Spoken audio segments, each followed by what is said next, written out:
ఓం నమో వెంకటేశాయ. హే మైథిలీ హృదయ మందిర శుభ్రమూర్తే, హే వాయుపుత్ర పరిసేవిత పద్మపాద, హే ఆశుతోష జగదీశ్వర భక్తి లభ్యా, త్వత్పాద పంకజ రజ శరణం మమాస్తు. వాయుపుత్రుడైనటువంటి హనుమంతుని చేత ఎల్లప్పుడూ సేవింపబడువాడు, భక్తిచే సులభంగా ప్రసన్నమగు కరుణాస్వరూపి, సీతాదేవి యొక్క హృదయ నివాసి అయినటువంటి శ్రీరామచంద్రునికి నమస్కరిస్తూ, తదభిన్న స్వరూపుడైనటువంటి ఆ శ్రీనివాసుని యొక్క దయా విశేషం చేత సమస్త మానవాళికి ధర్మ తత్పరతను సకల కార్యసిద్ధిని చేకూర్చాలన్నటువంటి సంకల్పంతో తిరుమల తిరుపతి దేవస్థానం వారు నిర్వహిస్తున్నటువంటి శ్రీమద్ రామాయణం అయోధ్యాకాండ ప్రవచన పారాయణ కార్యక్రమంలో నేటికి మనం 420వ రోజులోకి ప్రవేశించాం. ఈ కార్యక్రమంలో ముందుగా ముత్తుస్వామి దీక్షితర్ వారి కృతి అయినటువంటి శేషాచల నాయకం అనేటటువంటి సంకీర్తనను శ్రీమతి జి లావణ్య గారు, అన్నమాచార్య ప్రాజెక్టు కళాకారులు వారి బృందం యొక్క సహకారంతో ఆలపిస్తారు. శ్రవణం చేద్దాం. ఓం నమో వెంకటేశాయ.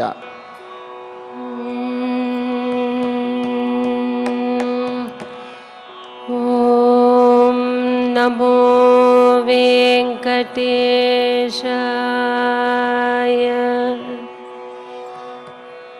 సదా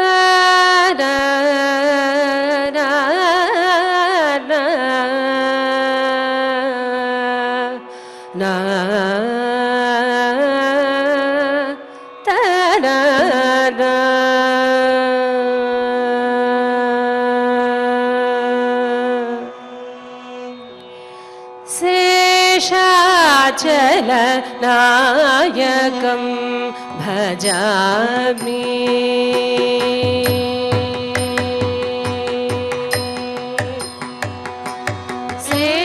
శేషాచల నాయకం భజామి. శేషాచల నాయకం భజామి. విశేష ఫల ప్రదాయకం శేషాచల నాయకం భజామి. విశేష ఫల ప్రదాయకం శేషాచల నాయకం భజామి. విశేష ఫల ప్రదాయకం శేషాచల నాయకం భజామి. విశేష ఫల ప్రదాయకం శేషాచల నాయకం భజామి. విశేష ఫల ప్రదాయకం శేషాచల నాయకం భజామి. విశేష ఫల ప్రదాయకం శేషాచల నాయకం భజామి.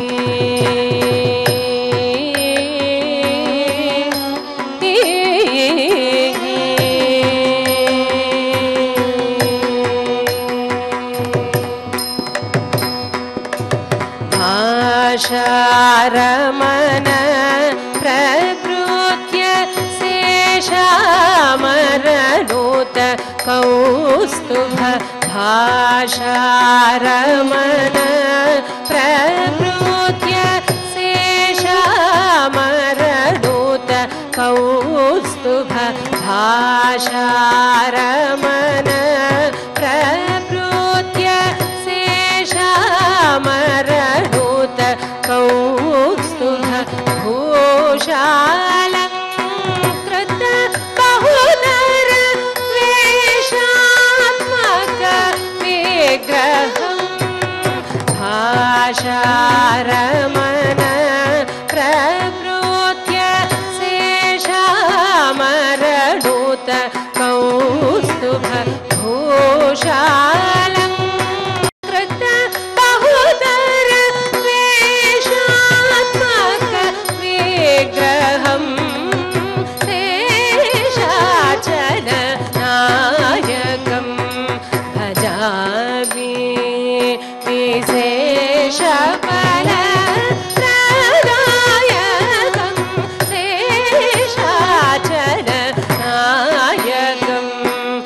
భజామి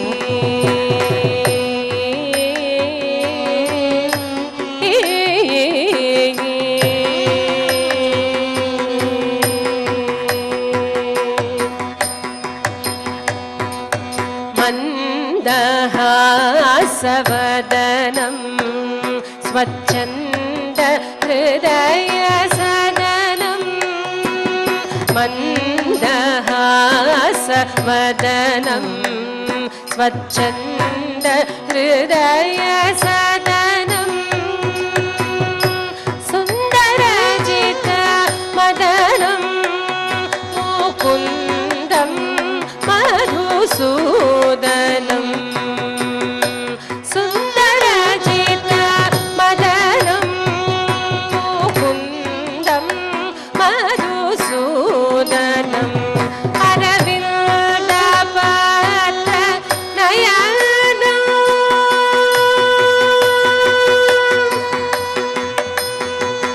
అరవింద పాత్ర నయనం గోవిందం పూరగ శయనం అరవింద పాత్ర నయనం గోవిందం పూరగ శయనం అరవింద పాత్ర నయనం గోవిందం పూరగ శయనం సురవృద సత్కృతాధ్యయనం నందనారాయణం సురవృద సత్కృతాధ్యయనం నందనారాయణం పురందరాది దిక్పాల సనందనాది మునివరాలి పండితమదిరవ గురువ నల్దితమనంత కీర్తిం పురందరాది దిక్పాల సనందనాది మునివరాలి పండితమదిరవ గురువ నల్దితమనంత కీర్తిం పురందరాది దిక్పాల సనందనాది మునివరాలి పండితమదిరవ గురువ నల్దితమనంత కీర్తిం శేషాచల నాయకం భజామి విశేషఫల నాయకం శేషాచల నాయకం భజామి విశేషఫల నాయకం శేషాచల నాయకం భజామి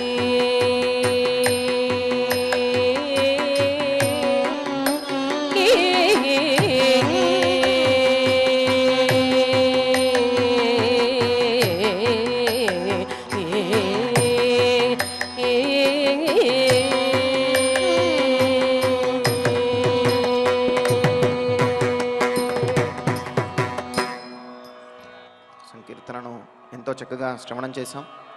ఇక ఇప్పుడు శ్రీ గురు ధ్యాన పూర్వకంగా సంకల్ప వాక్యాలను అందరము కలిసి పలుకుతూ ఈ కార్యక్రమాన్ని ప్రారంభం చేసుకుందాం. శ్రీ గురు ధ్యానం గురుర్బ్రహ్మా గురుర్విష్ణు గురుర్దేవో మహేశ్వరః గురుః సాక్షాత్ పరం బ్రహ్మ తస్మై శ్రీ గురవే నమః. శ్రీనివాస ధ్యానం శ్రీ వెంకటాద్రినిలయః కమలాకాముకః పుమాన్ అభంగుర విభూతిర్నః తరంగయతు మంగళం. అథ సంకల్పః శ్రీమదాదివరాహ క్షేత్రే విరాజమానస్య శ్రీ పద్మావతీ జానేః అఖిలాండకోటి బ్రహ్మాండ నాయకస్య శ్రీరామచంద్ర రూపాంతరస్య భగవతః శ్రీ వెంకటేశ్వర స్వామినః సన్నిధౌ హనుమత్ సీతా లక్ష్మణ భరత శత్రుఘ్న పరివార సమేత శ్రీరామచంద్ర పరబ్రహ్మణః పరిపూర్ణానుగ్రహేణ అస్మిన్ భువనే సమస్తాధివ్యాధీనాం నివారణార్థం భారతవర్షే విద్యా విత్త వాణిజ్య కృషి వైద్య వైజ్ఞానిక దేశరక్షణాదిరంగేషు విద్యమానానాం ఆస్తిక మహాజనానాం సర్వేషాం సకుటుంబానాం ఆయురారోగ్యైశ్వర్య సద్బుద్ధి ఇత్యాది సర్వశుభఫల ప్రాప్త్యర్థం ధర్మాచరణ ద్వారా శ్రీరామరాజ్యస్య పునర్వ్యవస్థాపనార్థం ఉద్యోగార్థినాం సముచితోద్యోగ ప్రాప్త్యర్థం దంపతీనాం అనుకూల దాంపత్య సిద్ధ్యర్థం సంతానస్య పితృవాక్య పరిపాలనానుకూల బుద్ధి ప్రచోదనార్థం సకల కార్య సిద్ధ్యర్థం గో సంరక్షణార్థం చ శ్రీమద్వాల్మీకి రామాయణే అయోధ్యాకాండే యథాశక్తి శ్లోకం వ్యాఖ్యాన పురస్సరం షట్పంచాశ సర్గ శ్లోక పారాయణం తథా శ్రీధన్వంతరి మంత్ర పారాయణం చ అన్యోన్య సాహాయ్యేన ఆచార్యముఖేన కరిష్యామహే. శ్రీ వాల్మీకి ప్రార్థనా కూజంతం రామ రామేతి మధురం మధురాక్షరం ఆరుహ్య కవితా శాఖాం వందే వాల్మీకి కోకిలం. శ్రీ ఆంజనేయ ప్రార్థనా మనోజవం మారుతతుల్య వేగం జితేంద్రియం బుద్ధిమతాం వరిష్టం వాతాత్మజం వానరయూధ ముఖ్యం శ్రీరామదూతం శిరసా నమామి. శ్రీరామాయణ ప్రార్థనా వాల్మీకి గిరి సంభూత రామసాగరగామిని పునాతి భువనం పుణ్యా రామాయణ మహానదీ. శ్రీరామ ప్రార్థనా అయోధ్యాఖ్యేతు గుర్వర్ధే త్యక్త్వా రాజ్యం గిరౌ వసన్ పాదుకే భరతాయాదాత్ స రామః శరణం మమ. శ్రీరామచంద్ర పరబ్రహ్మణే నమః. అథ శ్రీమద్ రామాయణే ఆదికావ్యే అయోధ్యాకాండే షట్పంచాశః సర్గః. శ్రీమన్నారాయణ చరణౌ శరణం ప్రపద్యే. శ్రీమతే నారాయణాయ నమః. శ్రీరామాయ నమః. ఏష క్రోశతి నత్యూహః తం శిఖీ ప్రతికూజతి రమణీయే వనోద్దేశే పుష్ప సంస్తర సంకటే. యమునా నదీ తీరంలో ఆ రాత్రి గడిపినటువంటి చిత్రకూటానికి వెళుతూ ఆ యమునా నదీ తీరంలో ఇసుకలో ఆ రాత్రి గడిపినటువంటి సీతారామ లక్ష్మణులు, మరి ప్రాతకాలంలో రామచంద్రమూర్తి లేచిన తర్వాత కూడా లేవకుండా అలాగే పడుకొని ఉన్నటువంటి లక్ష్మణస్వామిని రాముడు ఎంతో అనునయంగా నిద్రలేపాడు. నిద్రలేచిన తర్వాత లక్ష్మణుడు కూడా అనుకున్నాడు, ఇక పైన ఈ విధంగా నిద్రించకూడదు, ఈ విధమైనటువంటి జాడ్యం అనేది ఉండకూడదు అని ఆ నిద్రను పూర్తిగా అక్కడ విడిచిపెట్టాడు. మరి అలా తర్వాత వాళ్ళు అక్కడ నుంచి నడుచుకుంటూ చిత్రకూటం వైపుకి వెళుతూ ఉన్నారు.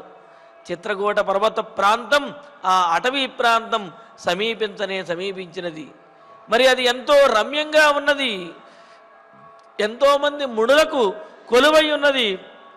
అనేకమైనటువంటి జంతువులు, వికసించినటువంటి పుష్పములు, ఫలములు, పత్రములు, అనేకమైన ఔషధ వృక్షములు, వీటన్నిటితోటి కూడా చాలా గొప్పగా గోచరిస్తున్నది.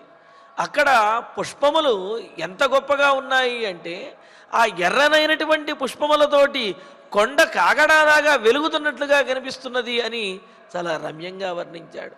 మరి అక్కడ ఆ చెట్లకు పెద్ద పెద్ద తేనె తుట్టెలు కూడా ఉన్నాయి. అలాగా చాలా యోగ్యంగా నివసించడానికి అనుకూలంగా ఉన్నటువంటిది ఆ ప్రాంతంలో. ఏష క్రోశతి నత్యూహ తంసిఖి ప్రతికూజతి అని అంటూ పుష్ప సంస్తర సంకటే, ఆ చెట్ల నుండి రాలినటువంటి పూలు ఆ ప్రాంతమంతా కూడా ఏదో పూలతోటి పరిచినట్లుగా, పూలతోటి పరుపు ఏర్పాటు చేసినట్లుగా నడుస్తుంటే ఆ పూలు కాళ్ళ కిందకు వస్తూ ఉన్నాయి మెత్తగా. అలాగా పూల పాన్పు మీద నడుస్తున్నట్లుగా ఉన్నది. అలాగే అదంతా కూడా విచిత్రమైనటువంటి అనేకమైన పుష్పములు అలాగా నేల రాలటం వల్ల పండినటువంటి పుష్పములు, అది పుష్పములు పరిచినటువంటి ప్రదేశములాగా కనిపిస్తూ ఉన్నది.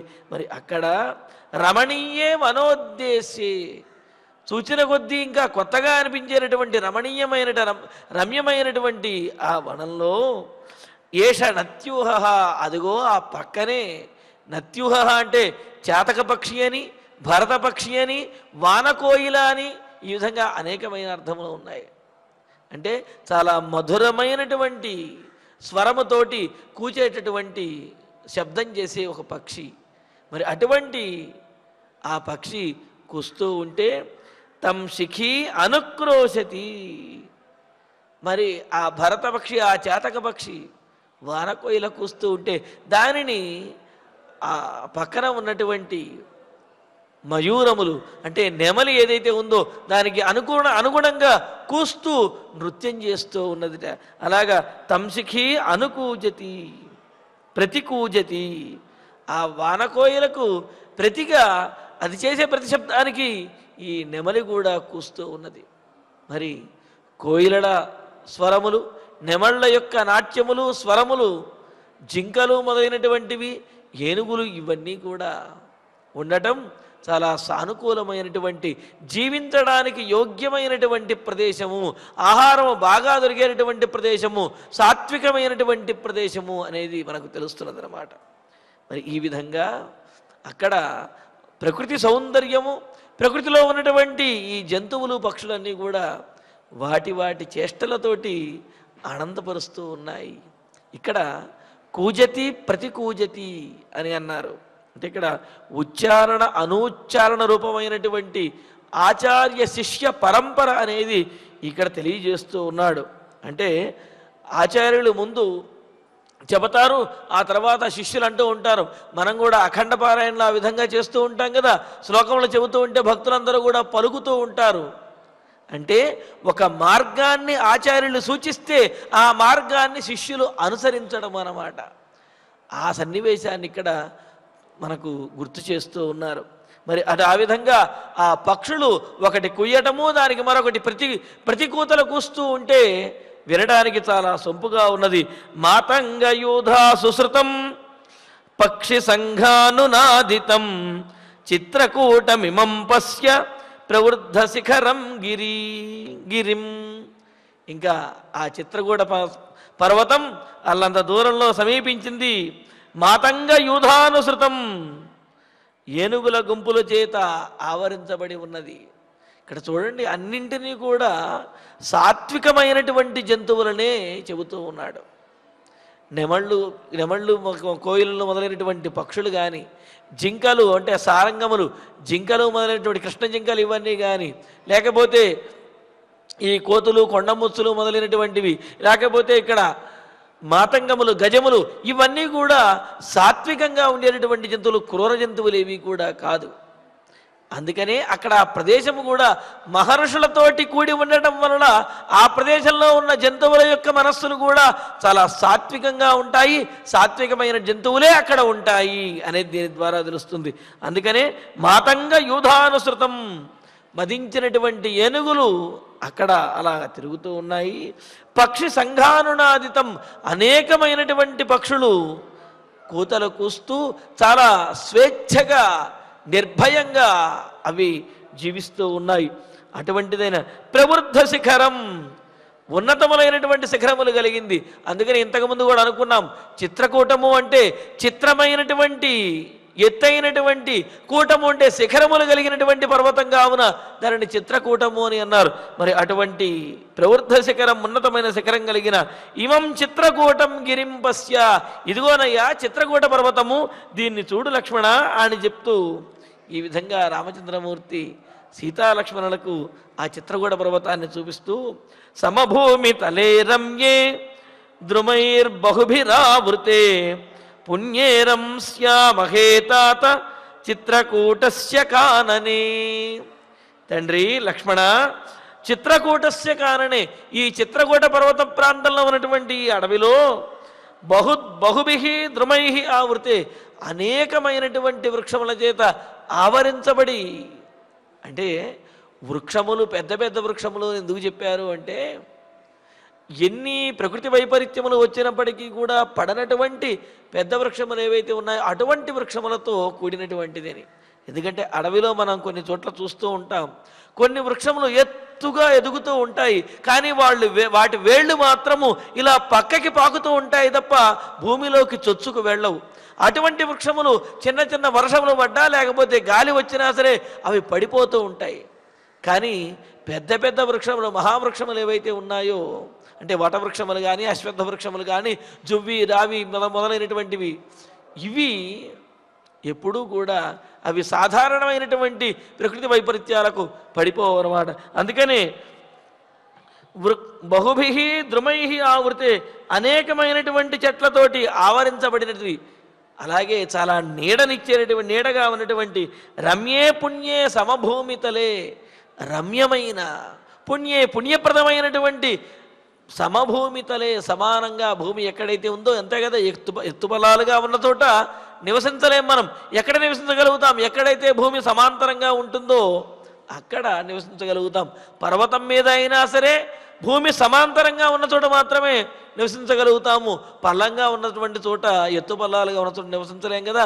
కావున ఈ చిత్రకూట పర్వతం దగ్గర సమాంతరమైనటువంటి భూమి కలిగిన ప్రాంతం ఏదైతే ఉందో అక్కడ మనం రంశ్యామహే, ఇక్కడే నివసించి ఆనందిద్దాము, ఆనందంగా మనం చక్కగా జీవిద్దాము లక్ష్మణ అని చెప్పి రామచంద్రమూర్తి లక్ష్మణుడితో అంటూ, తతస్థౌ పాదచారేణ గచ్చంతౌ సహ సీతయా రమ్యమాసే దతుశైలం చిత్రకూటం మనోరమం.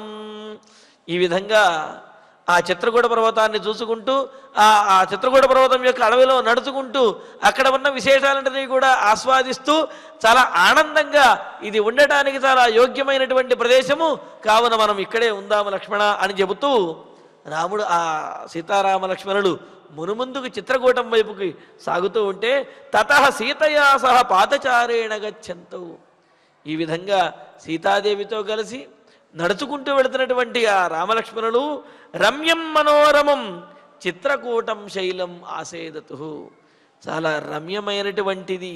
అంటే ఎన్నిసార్లు, మనం ఇంతకుముందు కూడా అనుకున్నాం, ఎన్నిసార్లు చూసినా సరే మరలా చూడాలనిపించేది, ఎప్పుడు చూసినా సరే కొత్తగా అనిపించేది, దానినే రమ్యమైనది అని అంటారు.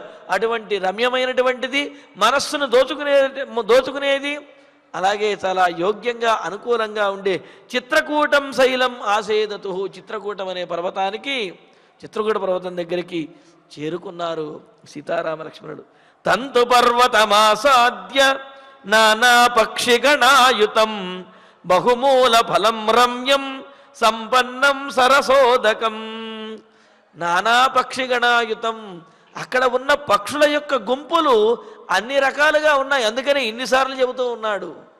అనేకమైనటువంటి పలు విధములైనటువంటి పక్షుల యొక్క సముదాయముతోటి నిండి ఉన్నది. బహు మూల ఫలం, అనేకమైన కందమూలములు, అంటే ఆ భూమిలో లభించేటటువంటి దుంపలు ఏవైతే ఉన్నాయో అనేకమైనటువంటి దుంపలతో పండ్లతోటి కూడి ఉన్నటువంటిది. అంతే కదా, మరి ఋషులుగా ఉండి ఆ వనవాసం ఉండేటటువంటి వారు భూమిలో దొరికే కందమూలములను, అదేవిధంగా చెట్లకి పండినటువంటి ఫలములను వాటినే కదా గ్రహించవలసింది. అందుకని అవన్నీ కూడా ఇక్కడ ఉన్నాయి. బహుమూల ఫలం సరసోదకం, నీరు ఎక్కడైతే నీరు ఉంటుందో అక్కడ ఉండాలి అని అనుకున్నాం కదా. కావున సరసోదకం, నీరు ఉన్నది. రమ్యం సంపన్నం తం పర్వతం, ఈ విధంగా జీవించడానికి అవసరమైనటువంటి, అంటే శరీరానికి కావలసినవి, మనస్సును ఆనందపెట్టేటటువంటివి ఏవైతే ఉన్నాయో ఆ సకల సాధనములు కూడా అన్నీ కూడా సమస్తము కలిగినటువంటిదైన తం పర్వతం ఆసాద్య, ఆ పర్వతానికి చేరుకున్నారు. ఆ పర్వతానికి చేరుకున్న తర్వాత మనోజ్ఞోయం గిరిసౌమ్య నానాద్రుమలతాయుత బహుమూల ఫలో రమ్య స్వాజీవ ప్రతిభాతి మే. సౌమ్యమైనటువంటి ఓ లక్ష్మణ, సహజంగా లక్ష్మణుడికి కోపం ఎక్కువ అయినప్పటికీ కూడా రామచంద్రమూర్తి దగ్గర మాత్రం ఏమీ మాట్లాడు, ఆయన మాటలకు ఎదురు చెప్పడు. అందుకని సౌమ్య అంటే నాయందు అత్యంతము కూడా భక్తి శ్రద్ధలు కలిగినటువంటి వాడివి, నాయందు సౌమ్యంగా ఉండేటటువంటి వాడివి అని. పైగా సౌమ్యంగా ఉండేవాళ్ళు, కోపం లేనటువంటి వాళ్ళు అంటే అసలు కోపం రాకుండా ఎవరికీ ఉండదు కదండి.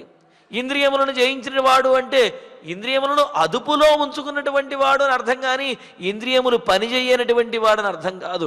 కోపం లేనివాడు అంటే అనవసరమైనటువంటి కోపం రానివాడు అని అర్థం, కానీ అసలు కోపం రానివాడు అని అర్థం కాదు. ధర్మాగ్రహం అనే ధర్మం కోసం కోపం రావడం అనేది ఉండవలసినటువంటి లక్షణమే. కామాన్ని జయించిన వాడు అంటే ఎక్కడ కామాన్ని ప్రదర్శించాలో అక్కడ మాత్రమే కామాన్ని ప్రదర్శించేవాడు తప్ప ఎక్కడ పడితే అక్కడ ప్రదర్శించినటువంటి వాడు. అంతేగాని కామాన్ని జయించాడు అంటే అసలు కామమే లేనటువంటి వాడు అనే అర్థము ఏమాత్రము కాదు. ధర్మపరమైనటువంటి కామము కూడా ధర్మంతో సమానమైనదే అని కూడా మనకు శాస్త్రములు ఘంటాపథంగా చెబుతూ ఉన్నాయి. అలాగా రాముడు, లక్ష్మణుడు వీళ్ళందరూ కోపాన్ని జయించిన వాళ్ళు. కోపం లేని వాళ్ళు అంటే ఏమిటి? ఎక్కడ కోపాన్ని ప్రదర్శించాలో అక్కడ తప్పనిసరిగా ప్రదర్శించి తీరుతారు. ఎక్కడైతే ప్రదర్శించకూడదో అక్కడ అసలు ప్రదర్శించరు.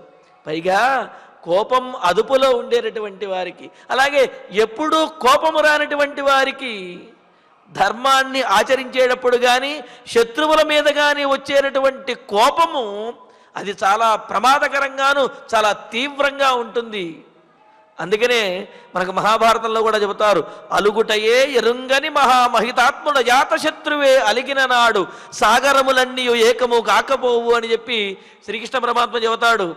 ధర్మరాజు కోపం రాదు అనుకుంటున్నావేమో దుర్యోధన, ఇలా అలగటమే ఎరిగినటువంటి కోపం రానటువంటి ధర్మరాజు కనుక కోపం కనుక వచ్చింది అంటే సముద్రములు కూడా పొంగిపోతాయి, ఎవరు కూడా నిన్ను రక్షించలేదు. కావున ఎప్పుడూ కోపం రానటువంటి వారికి సమయానికి ఆ ధర్మం విషయంలో లేకపోతే శత్రువుల విషయంలో అక్రమం జరుగుతున్నప్పుడు వచ్చే కోపం ఏదైతే ఉంటుందో అది చాలా తీవ్రంగా ఉంటుంది. కావున కోపాన్ని జయించారు అంటే అనవసరమైనటువంటి చోట కోపాన్ని ప్రదర్శించడం అర్థము, అవసరమైన చోట తప్పనిసరిగా ఆ కోపం యొక్క తీవ్రత అనేది ఉండి తీరుతుంది. మరి ఇక్కడ సౌమ్య గుణం కలిగినటువంటి ఓ లక్ష్మణ, అయం గిరి మనోజ్ఞ. చూశావటయ్యా, ఈ పర్వతము, ఈ చిత్రకూట పర్వతము చాలా మనోజ్ఞంగా ఉన్నది, మనకు మనసు దోచుకునే విధంగా ఉన్నది. నానాద్రుమ లతాయుత, అనేకమైనటువంటి వృక్షములతోటి అనేకమైన లతలతోటి కూడా కూడుకుని ఉని, బహుమూల ఫల, అనేకమైన కందమూలములు ఫలములు లభించేటటువంటి ప్రదేశంగా ఉన్నది. రమ్య స్వాజీవ, మళ్ళీ రమ్య అని చెప్పి అంటాడు. ఇది చాలా అంటే ఏ ప్రాంతాన్ని చూచినప్పటికీ అది కొత్తగాను మరలా చూడాలి అని చెప్పి అనిపించడంతో ఇన్నిసార్లు ప్రయోగిస్తున్నారన్నమాట. సుందరంగా ఉన్నది. స్వాజీవ, ఆజీవ అంటే ఏమిటి? శోభన ఆజీవ జీవిక యస్మిన్ స్వాజీవ అని చెప్పి అన్నారు. అంటే చక్కగా సుఖముగా అనుకూలముగా జీవించడానికి యోగ్యమైనటువంటి ప్రదేశము, జీవించడానికి కావలసినటువంటివి పదార్థములు అన్నీ కూడా, సంభారములన్నీ కూడా లభించేటటువంటి ప్రదేశము. అందుకనే స్వాజీవ, గొప్పగా జీవించడానికి, హాయిగా జీవించడానికి అనుకూలమైనటువంటి ప్రదేశంగా మే ప్రతిభాతి, నాకు అనిపిస్తుందయ్యా లక్ష్మణ. చూడు ఎంత బాగుందో ఈ ప్రదేశం, ఈ చిత్రకూట పర్వత ప్రాంతం అని అంటూ మునయశ్చ మహాత్మానః వసంత్యస్మిన్ శిలోచ్చయే అయం వాసో భవేత్ తాత అయం వాసో భవేత్ తావత్ అత్ర సౌమ్యరమేమహీ అంటూ సౌమ్యమైనటువంటి ఓ లక్ష్మణ, అస్మిన్ శిలోచ్చయే, పైగా ఆ పర్వత ప్రాంతం దగ్గరికి వచ్చేటప్పటికి లక్ష్మణస్వామి ముఖంలో కూడా సౌమ్యత్వం అనేది చాలా గొప్పగా కనిపిస్తూ ఉన్నది. అంతే కదా, మనకు మనసుకు నచ్చేటటువంటి ప్రదేశంలోనూ మన మనసు ప్రశాంతంగా ఎక్కడైతే ఉంటుందో అక్కడ మన ముఖంలో కూడా ఆ సాత్వికత, సౌమ్యము అంతా చక్కగా కనిపిస్తుంది కదా. మరి ఆ ప్రాంతానికి వచ్చేటప్పటికి లక్ష్మణుని యొక్క ముఖము కూడా చాలా ప్రశాంతంగా ఉన్నది.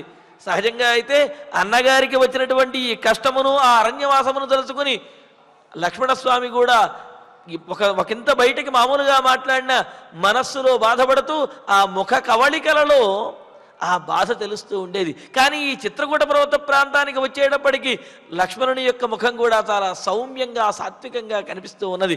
అందుకనే రామచంద్రమూర్తి సౌమ్య అని సంబోధిస్తూ అస్మిన్ శిరోచ్చయే, ఈ పర్వతంలో మహాత్మానః మునయః, మహాత్ములైనటువంటి ఆత్మాబుద్ధౌ కృతో యత్నేని, ఈ విధంగా ఆత్మశబ్దానికి బుద్ధి, స్వభావము, మనస్సు, గొప్ప ప్రయత్నము అని ఈ విధంగా అనేకమైన అర్థాలు ఉన్నాయి కదా. అలాగా పరమాత్మ యందే మనస్సు లగ్నం చేసినటువంటి వారు, తాము ఆ తపస్సుల కోసం గొప్ప ప్రయత్నం చేసేవాళ్ళు, గొప్ప ఆత్మ కలిగినటువంటి వారైన మునయః, మునులు వసంతి ఉన్నారు. ఇక్కడ ముని శబ్దానికి అర్థం చెబుతారు, మౌనాన్ మునిరుచ్యతే అని చెబుతూ మౌనంగా ఉండేటటువంటి వారిని మునులు అని అన్నారు. అంతేగాని గుంపుగా కూర్చుని చక్కగా ఏదో మాట్లాడుకుంటూ కూర్చుంటే వాళ్ళని మునులు అనరు. పైగా తపస్సు చేసేవారి యొక్క లక్షణం మౌనంగా ఉండటం అనేది. కావున ఇక్కడ ఇంతమంది ఎంతోమంది మునులు ఉన్నప్పటికీ కూడా చాలా నిశ్శబ్దంగా ఉన్నది. ఆ పక్షుల యొక్క కిలకిలారావములు తప్ప అక్కడ మునుల యొక్క మాటలేవి కూడా వినిపించడం లేదు. మరి అటువంటి మహాత్ములైనటువంటి ఎంతోమంది మునులు వసంతి ఇక్కడ ఉన్నారయ్యా. అయం గృహీతావతు వాసః భవేత్, ఈ పర్వతమే మనకు నివాసయోగ్యమైనటువంటి స్థానము, ఇక్కడే మనం ఉందాము. అత్ర రమేమహి, ఇక్కడ ఉండటం కాదు, మనం ఆనందంగా గడుపుతాము. ఈ ప్రాంతం చాలా ప్రశాంతంగా, ఆనందకరంగా గోచరిస్తున్నది అని అంటూ ఇతి సీతాచ రామశ్చ లక్ష్మణశ్చ కృతాంజలి. ఒక్క నిమిషం.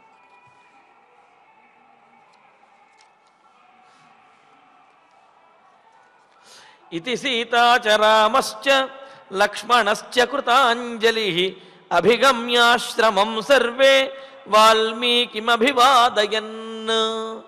ఇది కాస్త కొత్త విషయంలాగా అనిపిస్తూ ఉంటుంది. మరి ఆ చిత్రకూట పర్వతానికి వెళ్ళిన తర్వాత వీళ్ళు ఈ విధంగా ఆ పర్వత ప్రాంతంలోనే అక్కడే ఉండాలి అని చెప్పి అనుకుంటూ ఆ పర్వతం మీదకి వెళుతూ ఉన్నారు. వెళుతూ ఉంటే ఆ పర్వత ప్రాంతంలో ఒక ఆశ్రమం కనిపించింది. అది ఎవరి ఆశ్రమం? వాల్మీకి మహర్షి యొక్క ఆశ్రమం. చూడండి, ఇతి సీతాచ రామశ్చ కృతాంజలి, ఈ విధంగా నిశ్చయించుకుని ఆ చిత్రకూట పర్వతం మీదే ఉండాలి అని చెప్పి నిర్ణయం తీసుకున్నటువంటి సీతారామ లక్ష్మణులు వీళ్ళు ఎవరైతే ఉన్నారో వీళ్ళు కృతాంజలి, దోషిలొగ్గి చేతులెత్తి నమస్కరిస్తూ ఆశ్రమం అభిగమ్య, అక్కడ కనిపించినటువంటి ఆశ్రమానికి వెళ్ళి సర్వే, ఆ ముగ్గురు కూడా వాల్మీకిం అభివాదయన్, వాల్మీకి మహర్షికి నమస్కరించారు అని. చిత్రకూట పర్వతానికి చేరుకున్నారు. అక్కడ ఒకనొక ఆశ్రమం కనిపించింది. ఆ ఆశ్రమంలోకి వెళ్ళారు. ఆ ఆశ్రమంలో వాల్మీకి మహర్షి ఉన్నారు. ఆ వాల్మీకి మహర్షికి నమస్కరించారు సీతారామ లక్ష్మణులు. మనకు ఇక్కడ ఒక చిన్న సందేహం వస్తుంది. వాల్మీకి మహర్షి ఉన్నది తమసా నదీ తీరంలో ఉన్నట్లుగా మనకు బాలకాండలో మనం అనుకున్నాం. మరి వాల్మీకి మహర్షి ఇక్కడ తమసా నదీ తీరంలో ఉన్న ఆశ్రమంలో ఉన్నప్పుడే నారద మహర్షి వచ్చి రాముడి గురించి చెప్పటము, అంటే నారద మహర్షి వచ్చినప్పుడు వాల్మీకి మహర్షి కోన్వస్మిన్ సాంప్రదంలోకే గుణవాన్ కశ్చవీర్యవాన్ అని మొదలుపెట్టి 16 గుణములను అడిగి ఈ గుణములన్నీ కలిగినటువంటి వాడు ఎవడయ్యా అని చెప్పి అంటే అప్పుడు నారద మహర్షి ఇక్ష్వాకు వంశ ప్రభవో రామో నామ జనైశ్రుత అని మొదలుపెట్టి ఈ అన్ని గుణములు కలిగినటువంటి వాడు రామచంద్రుడు ఒక్కడే, ఆయన అయోధ్య నగరాన్ని పాలించేటటువంటి వాడు అని చెప్పి ఈ విధంగా రాముడి గురించి చెప్పి ఆ రామాయణాన్ని బోధించాడు కదా. మరి ఆ తరువాత మాధ్యాహ్నిక సంధ్యావందనాన్ని ఆచరించడానికి ఆ ఆశ్రమం సమీపంలో ఉన్నటువంటి తమసా నదికి వెళ్ళాడు.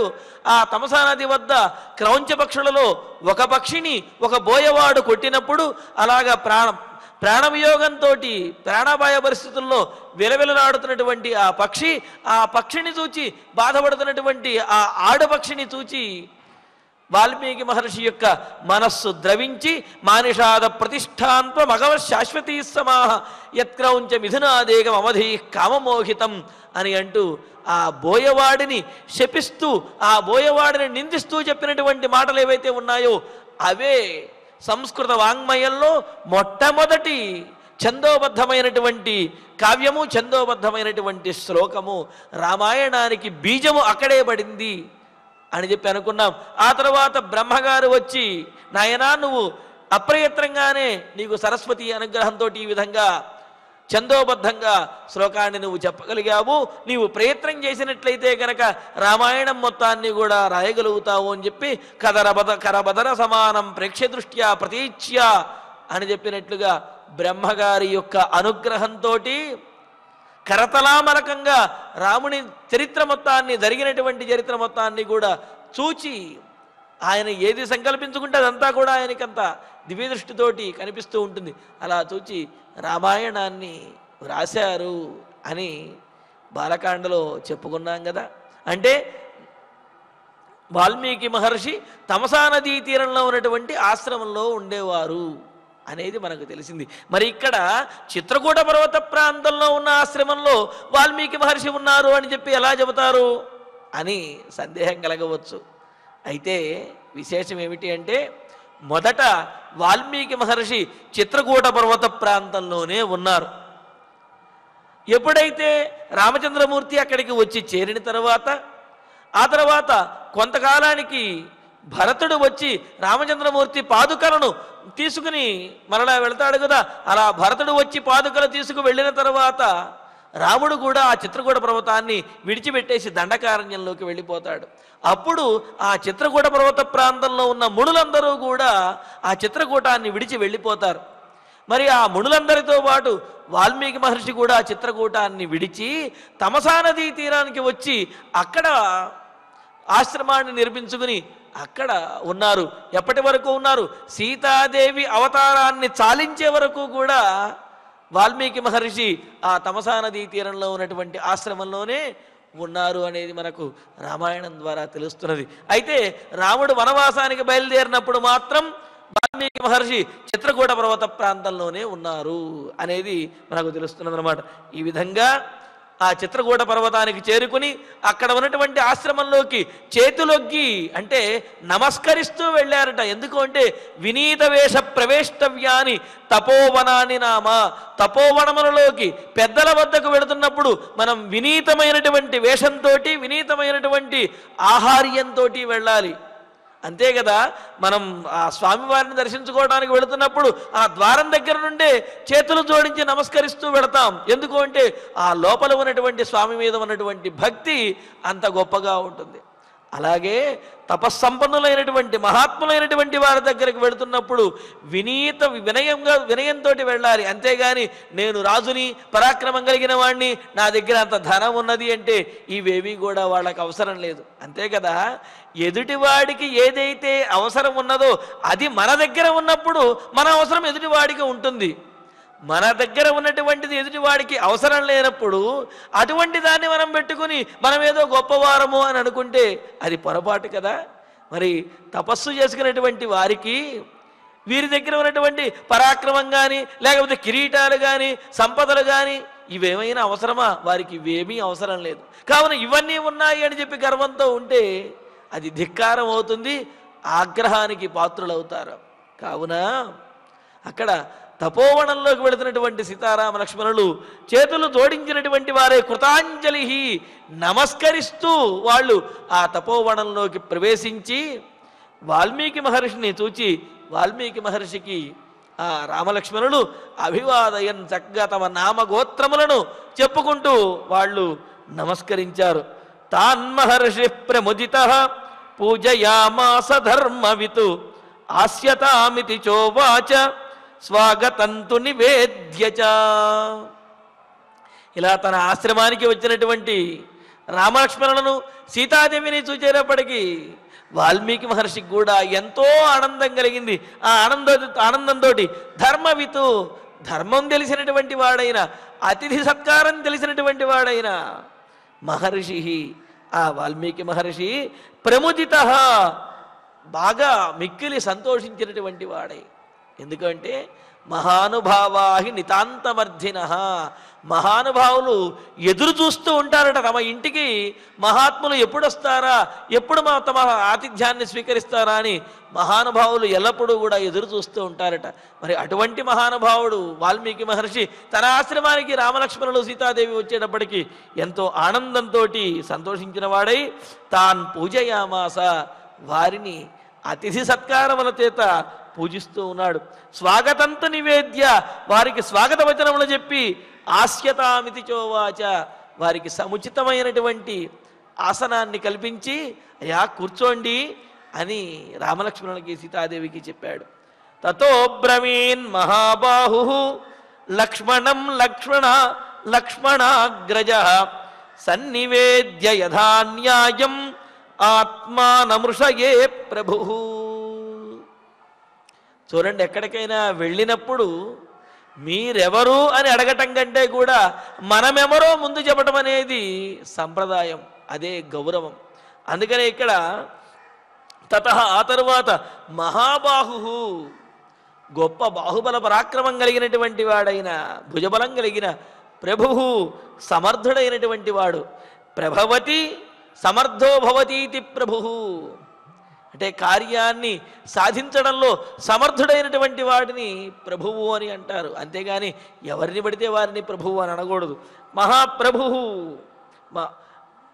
అంటే సమర్థుడైనటువంటి వాడైన లక్ష్మణాగ్రజ, లక్ష్మణుని యొక్క అన్నగారైనటువంటి ఆ రామచంద్రమూర్తి ఋషయే, వాల్మీకి మహర్షికి యథాన్యాయం, న్యాయాన్ని అనుసరించి ఎక్కడికైనా వెళ్ళినప్పుడు అతిథిగా ఉన్నవాడు అనుసరించవలసినటువంటి ధర్మాన్ని పాటిస్తూ న్యాయంగా ఆత్మానం సన్నివేద్య, మొదట తన గురించి చెప్పుకున్నాడు.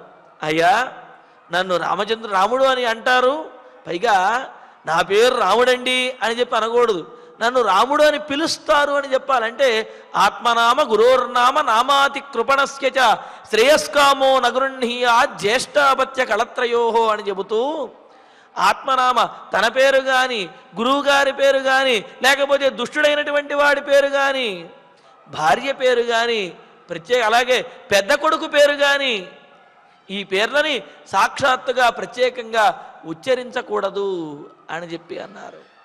అందుకని ఏం చెబుతారు అంటే, ఇలా ఫలానా మా తండ్రి గారు దశరథ మహారాజు, ఆ దశరథ మహారాజు యొక్క పుత్రుణ్ణి నేను అని చెప్పి ఇలాగా వారి యొక్క వంశాన్ని చెప్పుకుని పరిచయం చేసుకుంటారు.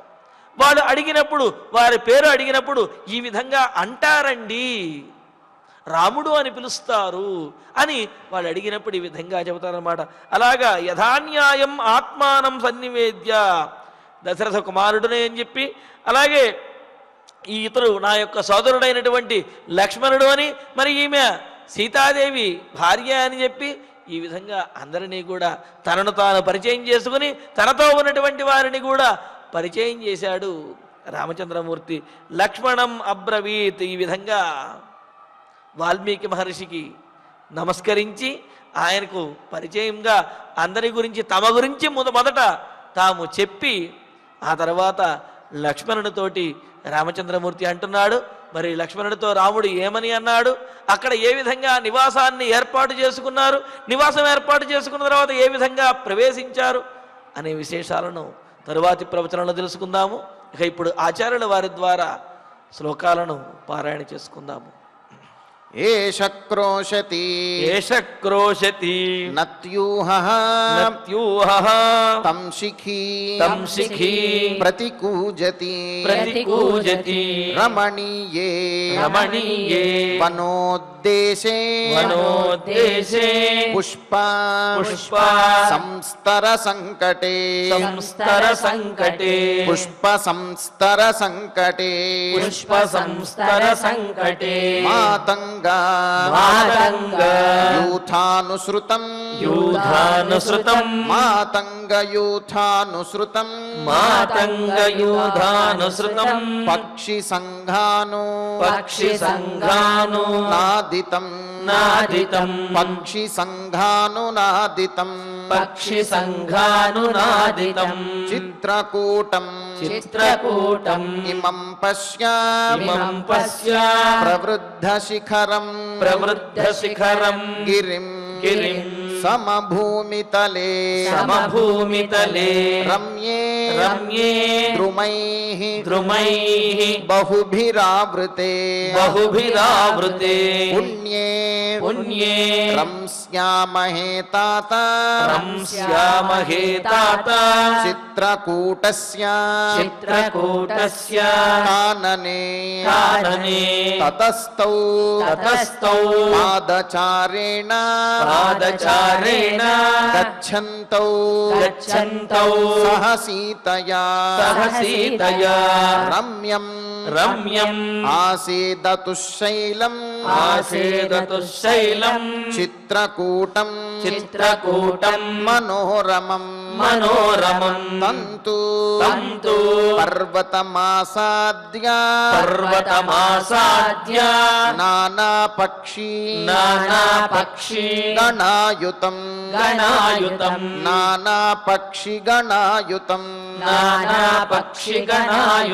బహుమూలఫలం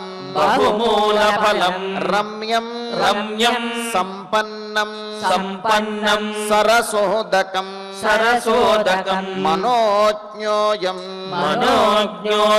గిరిసౌమ్య నానా ద్రుమలతాయుతః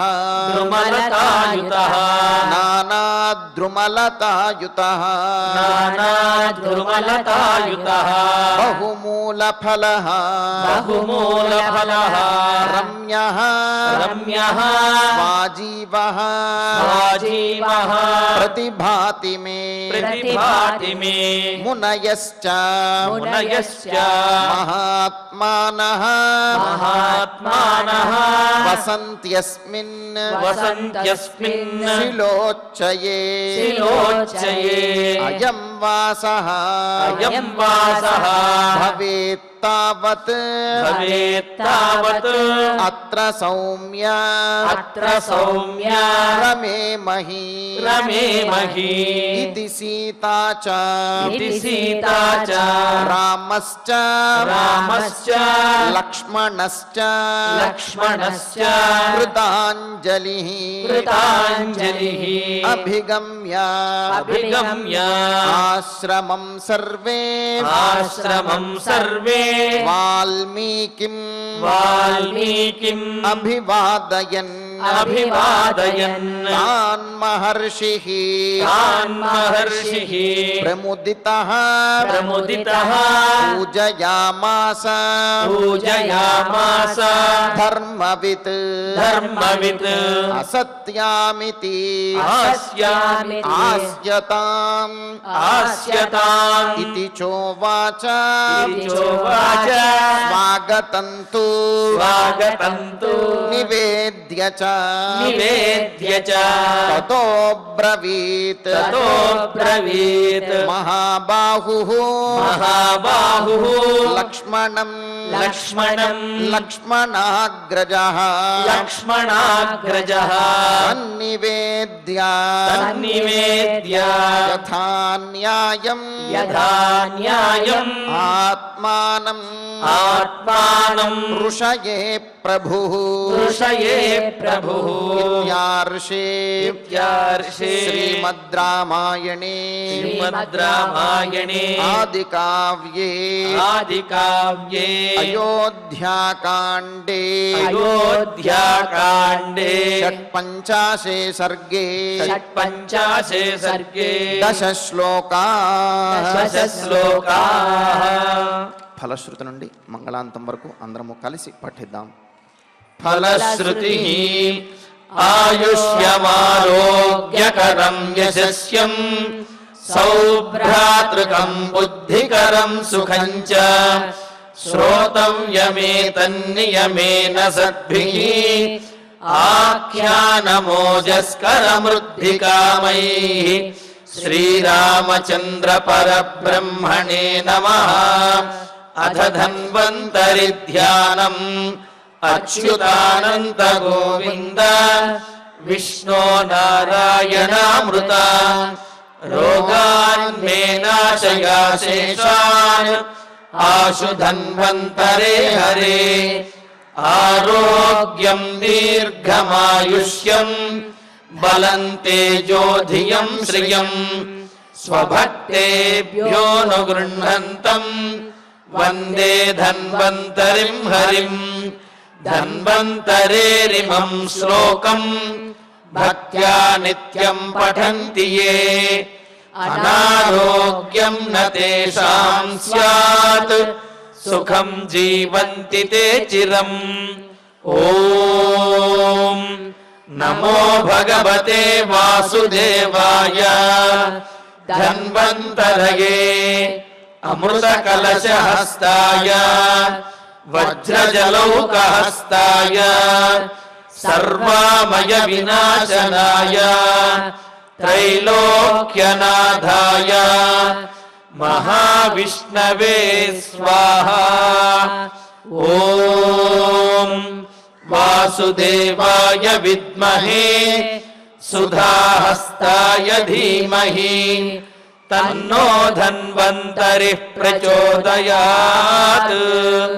అథ నవగ్రహ ప్రార్థనా ఆరోగ్యం పద్మబంధుర్వితరతు నితరాం సంపదం సీతరశ్మిః భూలాభం భూమిపుత్రః సకల గుణయుతాం వాగ్విభూతిం చ సౌమ్యః సౌభాగ్యం దేవమంత్రీ రిపుభయశమనం భార్గవః శౌర్యమార్కిః దీర్ఘాయుః సైంహికేయః విపులతరయశః కేతుః ఆచంద్రతారం అరిష్టాని ప్రణశ్యంతు దురితాని భయాని చ శాంతిరస్తు శుభం మేస్తు గ్రహాః కుర్వంతు మంగళం.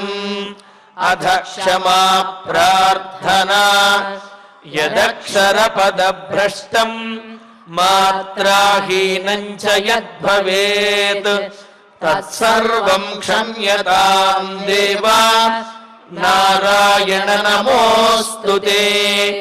అథ భగవత్సమర్పణం కాయేన వాచా మనసేంద్రియైర్వా బుద్ధ్యాత్మనా వా ప్రకృతే స్వభావాత్ కరోమి యద్యత్ సకలం పరస్మై నారాయణాయేతి సమర్పయామి.